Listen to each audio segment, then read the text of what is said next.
Hola, buenas tardes. Pablo, Simón, Cristian, ¿cómo están?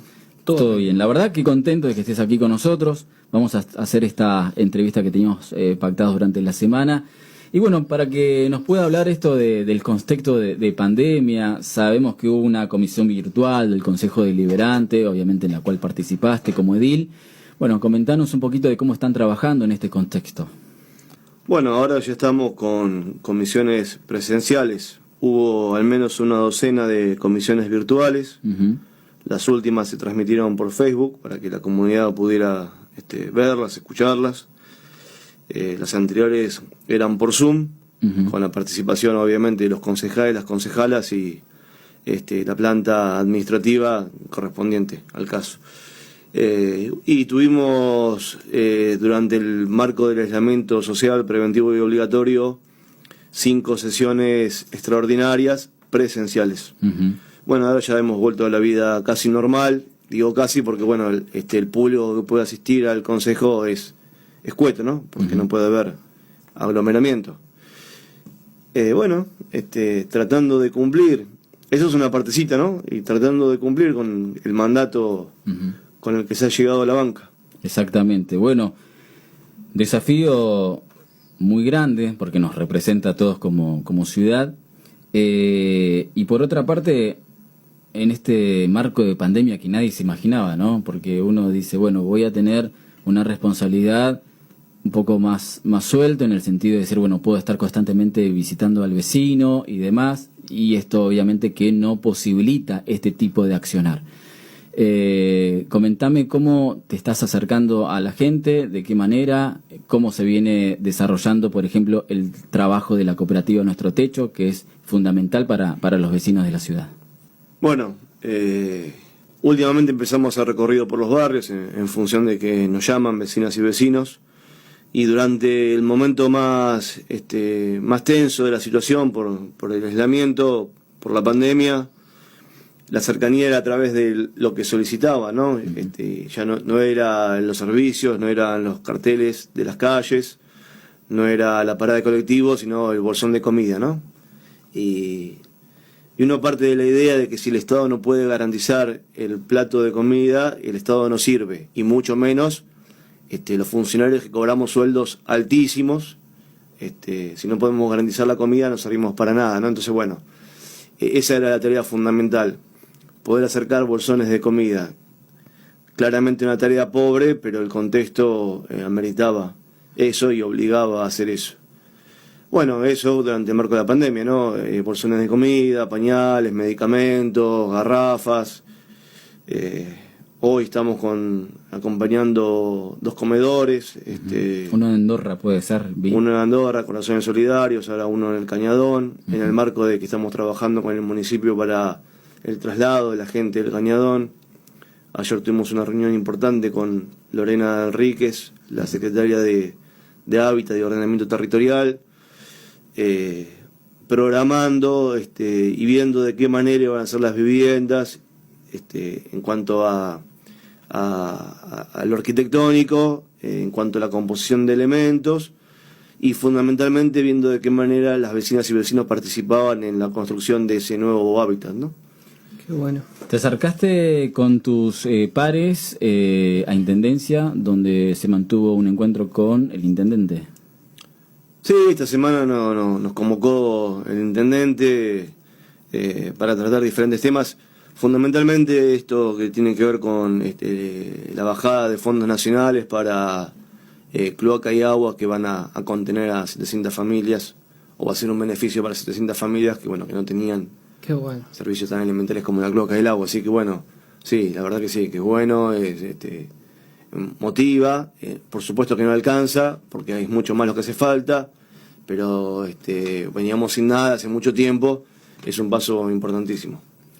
En este periodo de pandemia uno se tiene que reinventar con actividades, para estar cerca de la gente, ¿no? Esto de los asesoramientos gratuitos que tuvieron de cooperativas, que me pareció algo más que positivo que se hizo en las redes sociales. ¿Nos puedes comentar un poquito al respecto? Bueno, como cooperativa de viviendas y también de trabajo, siempre solicitamos a la Dirección Provincial de Inclusión Social y Economía Popular.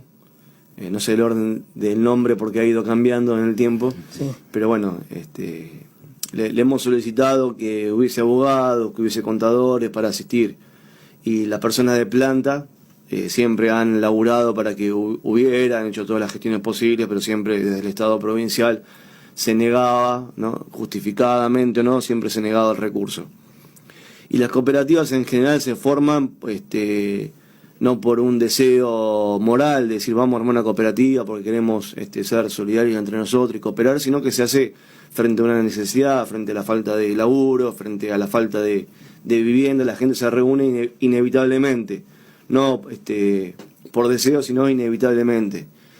Y generalmente no, siempre lo que falta son recursos económicos. Sobre todo si es una cooperativa de trabajo, gente sin trabajo que se nuclea para decir, bueno, a ver si de conjunto podemos acceder a algo. Bueno, y hay que abordar gestiones, trámites que requieren dinero, hay que pagar multas bastante onerosas si no se sabe que hay impuestos de los cuales las cooperativas están exentos y tienen que hacer el trámite mensual, y si no lo saben empiezan a correr las multas son muy caras. Multas por no hacer un trámite que es gratuito, pero bueno, esa información en general no se conoce. Bueno, entonces ahí tenemos un Estado que pregona, proclama, lo plasma en la Constitución Provincial, el acompañamiento de las cooperativas, la necesidad de las cooperativas, sin embargo después en la práctica naranja Fanta, no hay nada. Entonces las cooperativas empiezan a desarrollarse y generalmente perecen con la falta de presentación de balances, con la desprolijidad y su organización en términos de administrativos y burocráticos, pero bueno, es porque no tiene acompañamiento, porque no tiene información. Hoy que tenemos el instrumento de la banca, que tenemos recursos económicos, ¿no? Porque como decía anteriormente, el concejal gana un sueldo inmenso, gigante, los asesores también, no tanto, pero también. Entonces bueno, dijimos, pongamos todo de nuestro bolsillo, vivamos como vivíamos antes, y la plata, bueno, va en principio a la fábrica para construir. Igual, disculpa Javier, políticamente es bastante loco, porque no se hace habitualmente eso. Bueno, nosotros llegamos a... Pero lindo, una locura linda, no es que digo, no es una locura para mal, es una locura linda, es algo novedoso, un ejemplo. Nosotros hicimos la campaña... de eso. Gracias. Nosotros hicimos la campaña diciendo que íbamos a hacer esto, así que bueno, había que cumplir con la palabra porque la gente... convengamos, hicimos la campaña con una impresora y media. Digo una impresora y media porque había una que andaba de vez en cuando. Conseguimos 3 banners para poner en toda la ciudad y la campaña se hizo sin un mango, ¿no? Entonces, bueno, la gente que la hizo también estaba sin un mango. Y no podemos ahora, una vez que ganamos, yo cobrar 180 y pico de miles de pesos, que sería mi sueldo, y vivir con los brazos atrás de la nuca tranquilo, cuando tengo compañeras y compañeros que la pasan bastante mal, ¿no? Y cuando la comunidad en general no la está pasando bien. Así que bueno, es cumplir con lo que se dijo en campaña. Bueno, mantener los sueldos que cobrábamos antes de acceder al lugar. Y bueno, la guita iba en principio a la fábrica para la producción de materiales de obra, para venderlos a la comunidad más barato, especialmente a quienes más necesitan, para construir viviendas más baratas, que provenimos de la pelea por el techo propio, así que apuntamos a eso. Y bueno, y en este contexto dijimos, ya que tenemos la guita, pongamos la guita también para ayudar a las cooperativas, ¿no? Para hacerle los balances, pagamos a la contadora para que le hagan los balances, a los arquitectos para que colaboren, en lo que tengan que colaborar con las cooperativas de vivienda, a los abogados también para que asesoren, bueno, y después el conocimiento que hemos adquirido, porque aprendimos mucho a partir de los muchos fracasos. Hemos tenido mucho más fracaso que éxito, nos ha ido mucho más mal, nos ha ido bien. Todo esto nos ha permitido aprender mucho. Todo eso que hemos aprendido en estos años tenemos la obligación de enseñarlo, de compartirlo, porque tampoco nosotros arrancamos desde cero, arrancamos gracias al conocimiento que lograron otros y otras, ¿no? Así que robamos ese conocimiento o lo recibimos y lo implementaron. Y ahora, bueno, tenemos la obligación de compartirlo. Y eso es, digamos, una de las esencias del cooperativismo. Así que bueno, esto que decías anteriormente, Simón, de asistencia a las cooperativas tiene que ver con eso. ¿Cómo se hace para que el personaje no se coma a la persona? ¿Se entiende? Sí, es difícil. Es difícil, lo hablo eso a menudo. Y mi hijo me carga siempre con eso. Pues me dice, lo llamo, me dice, buenas tardes, señor concejal Javier Branca. Me dice. Claro. Entonces, sí, eso, es más, me dice, buenas tardes, señor concejal Javier Branca, por más viviendas sin corrupción, que es el eslogan que tenemos. Siempre me carga con eso mi hijo. Es difícil porque antes uno a donde iba tenía que esperar. Y te saludaban o no. Y ahora te saludan, te tratan de usted, no te hacen esperar, Claro. Te ubican en un buen lugar. Claro. Me pasó algo que es para destacarlo, digo, porque tiene que ver con lo cultural. Dos cuestiones que si me permiten. Sí. Sí, cómo no. Cuando fue la asunción del gobernador, legisladores y legisladoras, bueno, protocolarmente me habían invitado. Ujú. Entonces llego al Cochucho Vargas, donde era la asunción, y bueno, había mucha gente todavía ubicándose, así que cerraron las rejas que había ahí y la policía no dejaba pasar, ¿no? Bueno, entonces me quedé ahí parado esperando. Y entonces, bueno, el policía dice, no, hay mucha gente, hasta que no se puedan acomodar o salgan algunos, no puede entrar más nadie. Bueno, me quedé parado. Y viene un concejal de Río Grande, que lo conozco hace muchos años, lo he visto en fotos, en entrevistas, Ujú. le sacó corbata y Le dejan pasar. ni buenas tardes, dice, pasa nomás, ¿viste? Claro. Oh. Entonces, yo lo miro a la policía y le digo, hermano, disculpame, le digo, el que acaba de pasar era un concejal de Río Grande, yo soy de Ushuaia, no tenía saco, no tenía corbata, Claro. tenía un jean, una camisa, no estaba mal vestido. Claro. Pero soy concejal también, y eso lo que te pasé de concejal, le digo. Sí, bueno. Entonces el policía llama al comisario, se ve que me ubicó y me dejó pasar, ¿no? No estoy culpando al policía, de una cuestión cultural. No, es lo que hablábamos hace un rato, de esto de la política de corbata que yo te contaba antes de que empecemos la entrevista. Y tal cual, el ejemplo que diste recién. Es tal cual. Y después durante el aislamiento, que no todo el mundo podía circular, yo tenía el carnet de concejal, que eso me permitía circular, entonces íbamos a llevar los bolsones de comida, las telas para que las compañeras cosan los barbijos, a los barbijos, llevábamos a repartirlos, bueno. Entonces me movía todos los días durante el aislamiento. Incluso, bueno, hemos tenido sesiones. Y me pasó en dos oportunidades, había, bueno, ya mucha policía que me conoce, pero me pasó en dos oportunidades que me paraban, yo mostraba el carnet de concejal y se corrían para atrás y miraban el auto. Y entonces era muy fuerte la imagen. Y yo un día le dije, che, claro, porque no tengo una 4x4, y se reía. Entonces me pidió el documento y le muestro que sí, que era yo, que un concejal que andaba en un Corsa con 3 choques y embarrado. Pero bueno. Un gran ejemplo, Javier. Pero es algo, digo, que pasa en todos lados, ¿no? No es culpa ni del policía que pasó eso, no es culpa de vos que tiene obispo, que viene edil, digo, es una cuestión cultural. Claro. Que tenemos que por lo menos empezar a decirla para pensarla, para empezar a interpelarla, a cuestionarla. Y bueno, será un laburo, pero es válido y es valioso, más que válido, que los jóvenes transiten ese camino, ¿no? De cuestionar a los representantes, cuestionarlo en todo, ¿no? Entonces, Claro, tal cual. Obviamente siendo una posición constructiva y madura. Yo creo que es fundamental como para poder construir realmente buenas cosas en forma colectiva. A eso yo creo, la creo rebeldía que de la juventud tiene que ser. Después el orden en que se expresa esa rebeldía Ujú. y lo constructivo, porque exigirle a los jóvenes, ¿no? Que critiquen y que encima sean constructivos es mucho. Es mucho. mucha tarea. Porque estamos criticando porque son apáticos, porque no les interesa. Bueno, ahora hay que exigirle que critiquen y encima que sean constructivos. Es como mucho. Tal cual, tal cual, tal cual. Bueno, es un gran desafío para nosotros, No, como te por comentaba, de tener una asociación de jóvenes en la provincia, porque no tan solo en Ushuaia, sino que también estamos trabajando con Río Grande y Tolwyn, y es un gran desafío.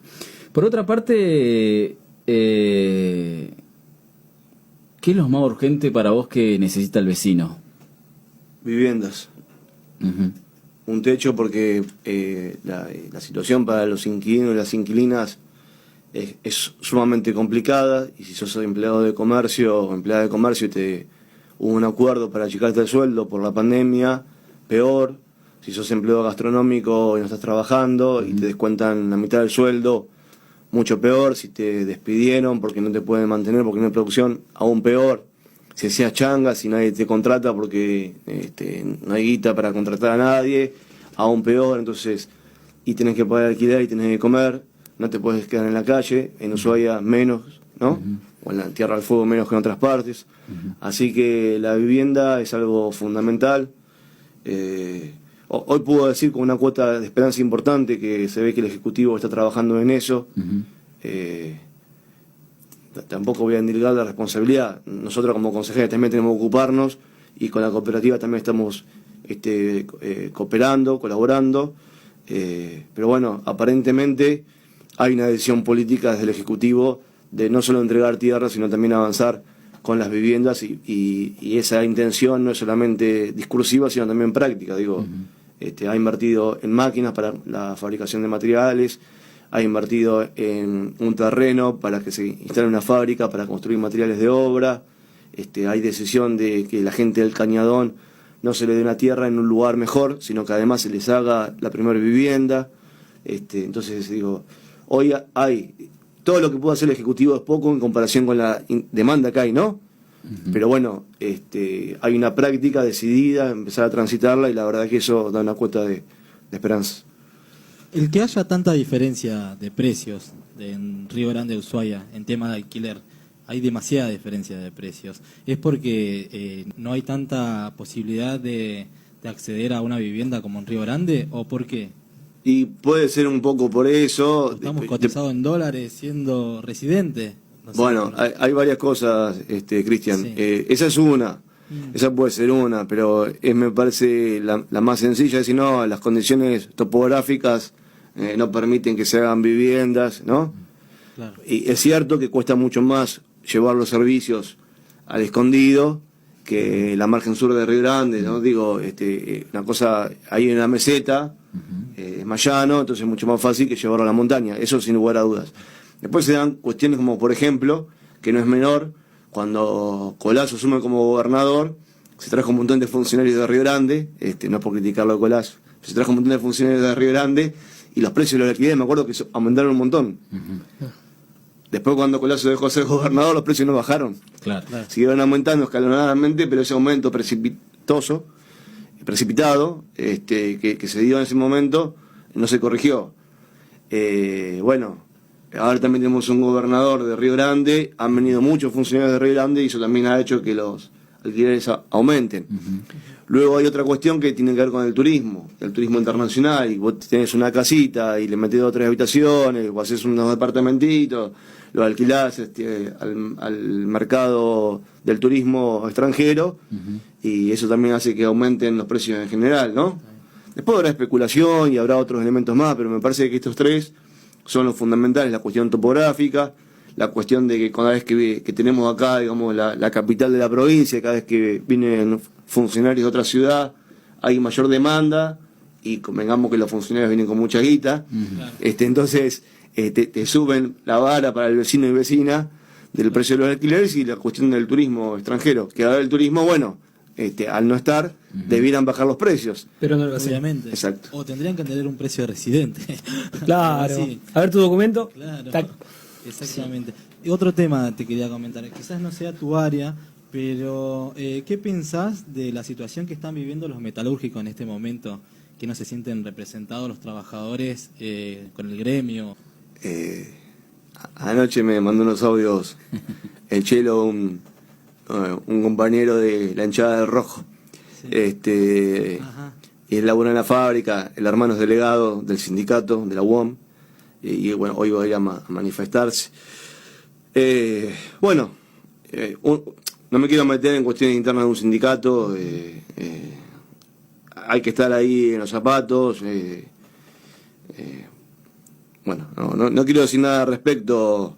Está bien. Sí entiendo que como me decía el Chelo anoche, crisis no hay, porque acá estamos trabajando un montón, se amplían los turnos, se está produciendo, se vende, así que la crisis no está, digo, no, que no nos corran con la excusa de la crisis y que nos den un aumento, siendo que tuvimos el sueldo congelado un montón de tiempo, que nos den un aumento.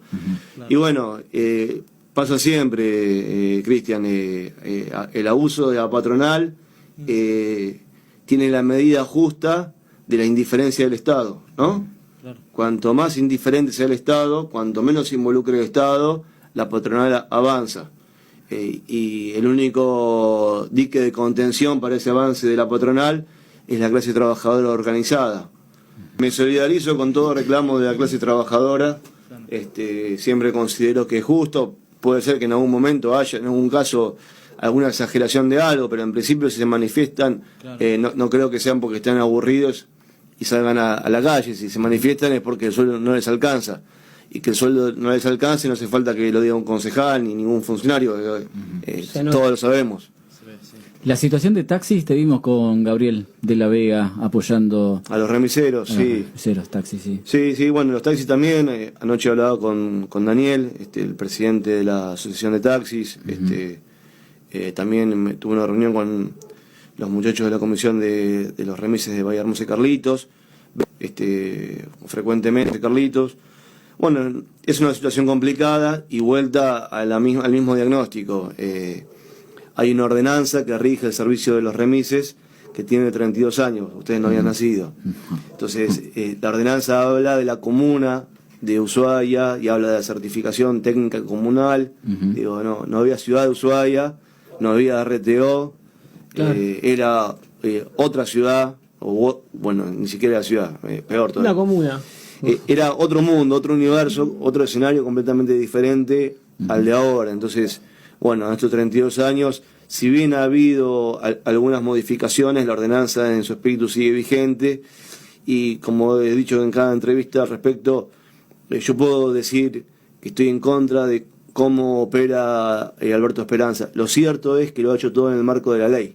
Claro. Entonces, el juicio que yo puedo hacer es un juicio subjetivo desde mi persona, totalmente estéril, porque Alberto Esperanza se maneja en el marco de la ley, y que se maneje en el marco de la ley y que alguien pueda decir que es injusto, bueno, la responsabilidad no es de él, sino de los concejales y las concejalas que no hemos legislado para mejorar esa situación. Así que ahora venimos trabajando en un nuevo proyecto de ordenanza que debiera tratar de contener los intereses, digo debiera porque en una sociedad de clases es difícil, ¿no? Pero debiera tratar de contener los intereses del sector empresarial, del sector patronal. Del otro lado, los remiseros no aparecen como trabajadores porque es un contrato de partes, no son empleados, sino que acuerdan a través de un contrato. Las condiciones, no están de acuerdo con las condiciones, pero bueno, esto también se dio en el marco de la pandemia. En el marco de la pandemia se dieron cuenta que el canon que pagaban diariamente no podían pagarlo más porque bajó el trabajo. Entonces, bueno, empezaron a ver todo lo injusto del sistema, que antes lo vivían, pero lo sostenían porque podían ajustarse a esas condiciones. En este contexto no se pueden ajustar más a esas condiciones, y surge la necesidad de intervención del Estado. Bueno, hemos quedado con Gabriel de la Vega en una suerte de mediación. Nos hemos constituido en mediadores, ¿no?, entre comillas.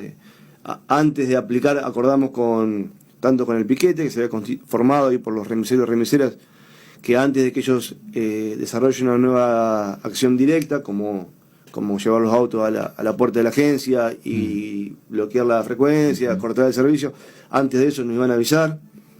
Y bueno, con Esperanza, Junta, que es una suerte de socio, que es quien le lleva a las plataformas, el programador, con Esperanza, Junta y Oscar, el gerente, acordamos que antes de que tomen alguna medida nos iban a avisar. Mientras avanzábamos, así que bueno, tanto a los remiseros le he pedido como a Oscar, por la gerencia, que bueno, que empecemos a trabajar en un proyecto de ordenanza, que ellos lleven sus propuestas, sus inquietudes, sus demandas, y ver qué podemos hacer. Siempre que se legisla, ninguno de los sectores queda 100% conforme, ¿no? Siempre alguno se va a sentir damnificado o descontento, alguno de los sectores. Bueno, procuraremos que en un proceso más o menos largo puedan expresar todas sus necesidades y podamos contenerlas lo mejor posible. Bárbaro. Está muy bien. En algún momento todo esto va a terminar, lo de la pandemia y demás. ¿Cuáles serían las primeras medidas que se tomarían post pandemia por parte del Consejo Deliberante? Digo, para llegar a la gente. Bueno, qué semejante pregunta. Hay muchas. Claro. Seguro. Bueno, en principio estamos recorriendo los barrios, ¿no? Hemos salido a recorrer los barrios nuevamente, ya si bien con los barbijos, con el tapabocas, manteniendo el distanciamiento, ya hemos empezado a tener un contacto más frecuente con vecinos y vecinas a partir de demandas que nos hacen. Así que eso ya ha empezado. La atención al público también, con menos personal dentro de la administración del Consejo Liberante, con las mamparas, ¿no? Con el alcohol en gel, con las tapabocas, pero ha empezado eso. Y nosotros seguimos recibiendo gente en el despacho, que cada vez que va alguien se lo recibe. Tratamos de tener reuniones, o no tenemos reuniones con hacinamiento. Continuar trabajando. Así una medida específica post pandemia, creo que no habría una específica porque es gradual la flexibilización de las medidas, es gradual, entonces como es gradual, son graduales las actividades que se van haciendo, así que no habría así como un mojón que diga a partir de ahora tal cosa. ¿Cómo viste el comportamiento de la sociedad, en este caso de Ushuaia, con respecto a lo de la pandemia? ¿Su comportamiento? ¿Cómo viste? Impresionante, impresionante cómo se han portado, se han guardado. Porque digo, primero es una cuestión de conducta para aquel o aquella que tiene casa y tiene la comida asegurada. Pero después es una cuestión de cómo hacemos para sobrevivir, que no tenemos una casa digna, que tenemos que estar hacinados, que en Ushuaia pasa, y mucho. Quizás no tanto como en el conurbano bonaerense, sin lugar a dudas, pero también pasa. Y después otra cosa que pasa es cómo hacemos para garantizar la comida si no puedo ir a trabajar, ¿no? Así que pese a eso, que la gente se haya contenido, es para felicitarla, no sé si cabe, digamos, felicitar, pero bueno, es para destacar, Claro. por lo menos, porque bueno, si la cuarentena sirvió, es gracias a la gente, no gracias al Estado, ¿no? Porque Bárbaro. el Estado no hizo nada, quien se guardó fue la gente. ¿Visitaste el polo sanitario? ¿Cómo lo viste? Sí, no, bueno, eso sí es de parte del Estado y fue impresionante. Dos cosas para destacar, en mi criterio. La primera es la celeridad con la que se hizo, y la segunda que se hizo con personal municipal, ¿no? No se tercerizó una empresa y para que después pase lo que pasa siempre, que lo que vale 10 te lo cobran 35 por licitación. Entonces se juntaron 3 o 4 empresarios. Bueno, yo paso 35, bueno, vos pasás 40, vos pasás 45 y vos pasás aquí. Y después repartimos entre... Bueno, dale. Eso no hubo. Claro. ¿No? Fue el Estado que decidió hacerlo con su personal. Eso es para destacarlo. Y lo otro, bueno, lo que decía anteriormente, la celeridad con la que se hizo semejante obra. Muy bien. Javier, para nosotros es un placer tenerte aquí con nosotros, que nos hayas dado un tiempo para nosotros es muy valioso. La verdad que te agradecemos y obviamente que agradecemos la sencillez con la cual te expresás con nosotros, la libertad espero que te hayas sentido cómodo, Sí, esperamos que te hayas sentido cómodo y nos pone muy contentos de que estés aquí con nosotros en nuestro programa. Bueno, gracias chicos por la invitación. No los conocía, hicimos una introducción antes de salir al aire que estuvo buena. Me entusiasma ver gente más joven que yo, mucho más joven que yo, poniendo el pecho, tratando de poner su grano de arena para que la sociedad sea un poquito mejor.